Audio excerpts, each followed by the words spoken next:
মানে কি বলবো আর বলার ভাষা নাই। মানে আমার কবুতরগুলো আমার সাথে আমার নাটক করে মনে হয়।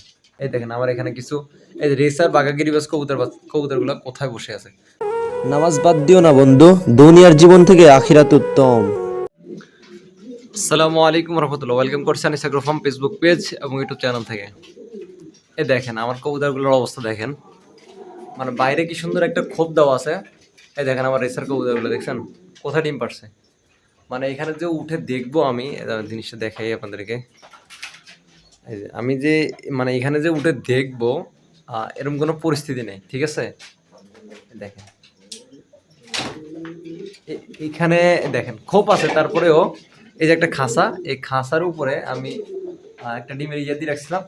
এরা এখানে জোড়া নিয়ে এখানে ডিম দিয়ে আলহামদুলিল্লাহ বাচ্চা দিছে। তো আমি এটা আলহামদুলিল্লাহ আপনাদেরকে পুরো ভিডিওতে দেখাইছিলাম। বাট আবার এখানে দেখতেছি যে আমার একটা রেসার কবুতর কোথায় ডিম পারছে দেখেন একেবারে। এই দেখেন একবারে কোথায় ডিম পারছে, মানে আমার এই সানসেট আছে, সানসেটের উপরে আমি কিছু শিমটা রেখে দিয়েছিলাম। তো শিমটার একদম সাইডে গিয়ে ওরা ডিম পারছে। মানে এদের খোপ আছে, তারপরেও এরা কি করে এই যে এটার উপরে বসে থাকে, এই যে মুরগির খোপ আছে এই খোপের উপরে বসে থাকে। এই দেখেন আমার এখানে কিছু এই যে রেসার বাঘাগিরিবাজ কবুতরগুলো কোথায় বসে আছে। মানে খাঁচা আছে আর এই খাঁচার উপরে এরা বসে আছে দেখছেন। মানে এরা খোপে থাকবে না, এরা এই যে এখানে থাকবে, এর উপরে থাকবে, এখানে থাকবে, ওই যে কর্নারে থাকবে। লাস্ট পর্যন্ত এই যে এটার ডিম পাড়ার সময় হয়ে গেছে। এই দেখেন কোথায় ডিম দিচ্ছে, এখানে ও কুড়ে টানছে সম্ভবত। কুড়ে টানে, মানে কুড়া বলতে আমরা আমাদের আঞ্চলিক ভাষায় কুড়া বলি আর কি, মানে খড়টাই না ওইখানে ডিম দিচ্ছে আর কি। মানে কি বলবো আর বলার ভাষা নেই। মানে আমার কবুতরগুলো আমার সাথে আমার নাটক করে মনে হয়, ঠিক আছে। মানে কয়েকদিন পর পরে মানে কোনো না কোনো নাটক আমার লগে তৈরি করে। এই যে এক নাটক এরা তৈরি করছে আলহামদুলিল্লাহ, তবে এরা বাচ্চা দিছে এই যে আলহামদুলিল্লাহ। কিন্তু এরা এরা আবার এখানে নাটক করে বসছে। মানে খোফের ওইখানে ফাঁকা আছে, ওইখানে কি সুন্দর মানে খড়কুটো টেনে ওইখানে ডিম দিবে, তা না করে এখানে আসছে ডিম দেওয়ার জন্য। আবার এই দেখেন এখানে জায়গা আছে, তারপরে এরা এখানে বসে আছে। মানে এদেরকে প্রতিদিন বিকেলবেলা করে এখান থেকে পিটাইতে হবে, তাহলে ওরা খোপে যাবে, নাহলে এদেরকে অভ্যাস করা যাবে না। এইভাবে কোনো যদি বাচ্চা দেয় তাহলে এখানে কোনো মানে যুক্তি হলো, এখানে বাচ্চা দেওয়ার কোনো মানে হয় বলেন। এই যে এই দেখেন, এই যে বাচ্চা, এই যে দেখেন কোথায়, এই দেখেন এদের লড়তে পারতেছে না দেখছেন। এই দেখেন এই যে এদিক দিয়ে ঘুরবে এটাই পারে না, এমন জায়গাতে ডিম দিছে। মানে ডিমগুলোতে ভালো করে বসবে এটাই পারবে না। একটু চেয়ার নিয়ে আসছি, দেখি প্রথম ডিম দিছে তো একটু দেখতে হয় কি অবস্থায় আছে।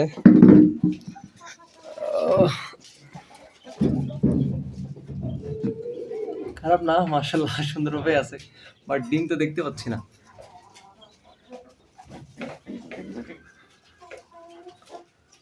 দেখাও তো যাচ্ছে না। দেখি দেখি দেখি দেখি, এই তো মাশাল্লাহ মাশাল্লাহ, এই তো ডিম দিছে। একটা দেখতে পাইছি, আর একটা দুইটাই আছে মাশাল্লাহ। এই দেখছেন কোথায় ডিম দিছে, মানে এই যে সানসেটের একদম উপরে, একদম কর্নারে। আমাদের দিকে এগুলাকে হরমুল বা সিমটা বলে আর কি। তো এই যে একদম কর্নারে ডিম দিচ্ছে দেখছেন, এই যে দেখা যাচ্ছে ডিম নিয়ে বসে আছে। এটা হলো বাঘাগিরি বাজার রেসারের জোড়া নিয়ে এখানে ডিম দিচ্ছে আর কি। যাই হোক দোয়া করবেন যাতে করে যাতে ডিম দিয়ে ফেলছে, দোয়া করবেন যাতে ডিমগুলা ফোটে আর এই আলহামদুলিল্লাহ দুটা বাচ্চা সুন্দর করে পাই আর কি। কারণ আমি রেসার কবুতর বাড়ানোর চিন্তা ফিকির আছে আলহামদুলিল্লাহ। তো যাতে এখান ডিম দিয়ে ফেলছে, যদি এখান থেকে বাচ্চাগুলো আমি ঠিকমতো বড় করতে পারি এবং এগুলো নিয়ে আবার যদি ফ্রাই করাতে পারি, তাহলে ভালো একটা মানে কয়েক হবে আর কি। আলহামদুলিল্লাহ কয়েকটা কবুতর বাড়লে আমি রেস করাতে পারবো আর কি, এই পরিকল্পনা আছে আর কি। তো যাই হোক সবাই দোয়া করবেন। আর যারা ফেসবুক পেজ থেকে দেখছেন তারা অবশ্যই পেজটিকে ফলো দিয়ে রাখবেন, আর যারা ইউটিউব চ্যানেল থেকে দেখছেন অবশ্যই চ্যানেলটিকে সাবস্ক্রাইব করে পাশে থাকবেন। তো আজ এই পর্যন্তই, ভালো থাকবেন। আসসালামু আলাইকুম রহমতুল্লাহি ওয়া বারাকাতুহু।